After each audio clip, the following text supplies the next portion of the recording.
In this very quick video guide, I want to show you how you can use an add-on to remove seams and cuts and avoid to have a visible repetition on your texture when creating materials in Blender. Now, this is not the only technique. There are other ways out there, but in this video, we're going to concentrate on this. And if you want, you can check the other video guides in the channel. So first thing first, we need to get the add-on. Now let's go in a search engine and let's search for anti-seam add-on. Now when you work with materials, it's best to search for seamless texture. But if you don't find anything and you like a particular image and you want to make it a texture, you can do that, but you need to, again, hide a little bit the seams. Otherwise, they will be visible when you repeat that texture many times. So you can see here that if you search for anti-seam, you find this one here, Gumroad, and then you find Blender Market. Now here in Gumroad, you can find it at 0, so you can place here 0, or you can also do a donation if you want. And you just click on this button here, and it's gonna bring you to this, just type your email and click on this pink button, and you will be able to access the download page, which is this one here. So when you are in the download page, click on the first one, anti-seam, click on download and download the zip file. This is the add-on that you will need to install. Now also you will find this in, let me see here, in Blender Market, but it's gonna ask you for $1 purchase. You can donate $1. And this is also showing how some previews on how it's going to work. So these are seams that, again, they appear if the texture is not seamless and you repeat the texture many times. And this is the fixed texture. So the beauty of this add-on is that it's going to do this really quick without too much effort from you. But you also have other techniques inside Blender and also using Photoshop or GIMP. And again, you will find other guides in the channel about that.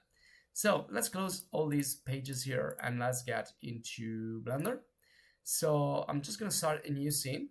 So we can start all together. And here we can see that we have the cube, but without the material. So let's first start by going to the preferences and let's go to add-ons. Click on install, navigate where you downloaded your anti-seam zip file and just install the add-on. Now once it's installed, you can find it into your installed add-ons and just activate it clicking on this checkbox. That's it. All you need to do is this.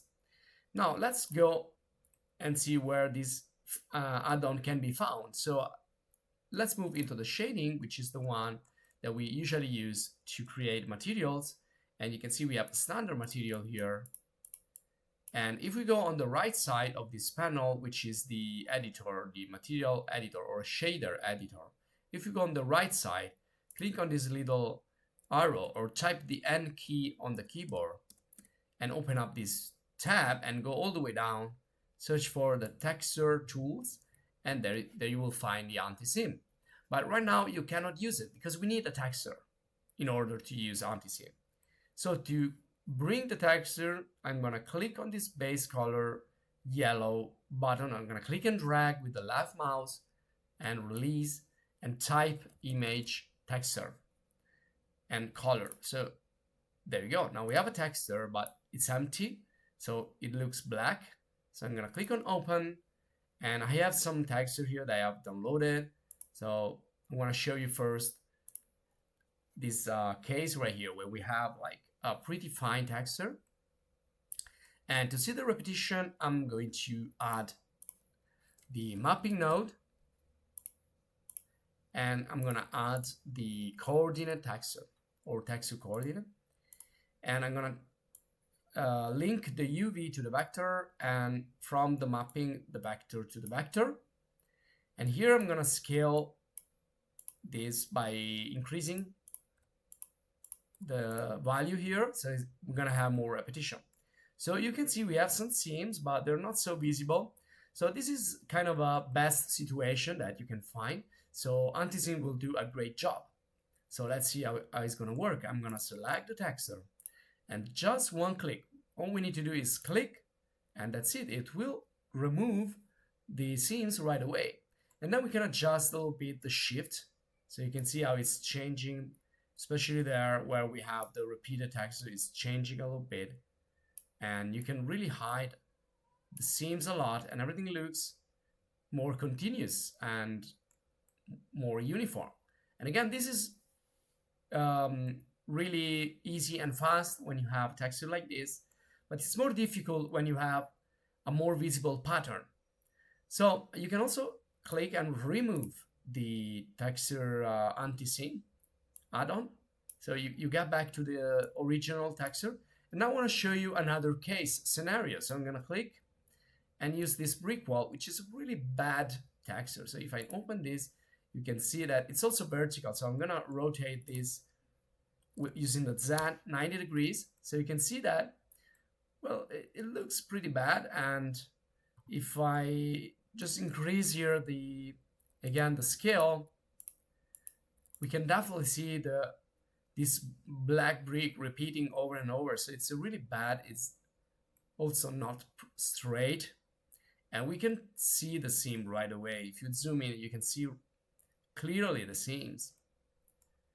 But when we have a pattern like this, it's more difficult for anti-seam to do its job. So I'm going to click on anti-seam.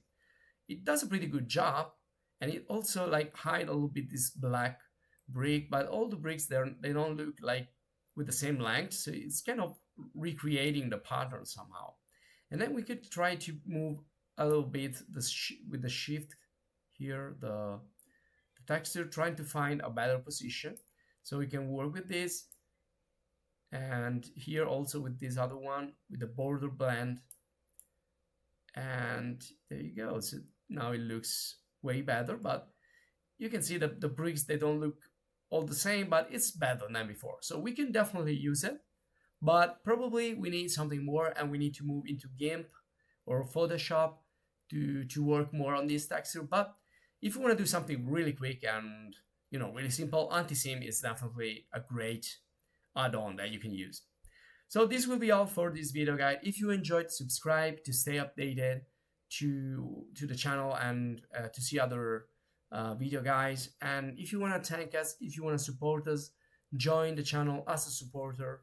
And this will be all for this video, but you have a lot of video guides in the Blender playlist, and also other 3D software, and also graphic design, and much more. So give it a look. So thanks for watching, and see you in the next guide.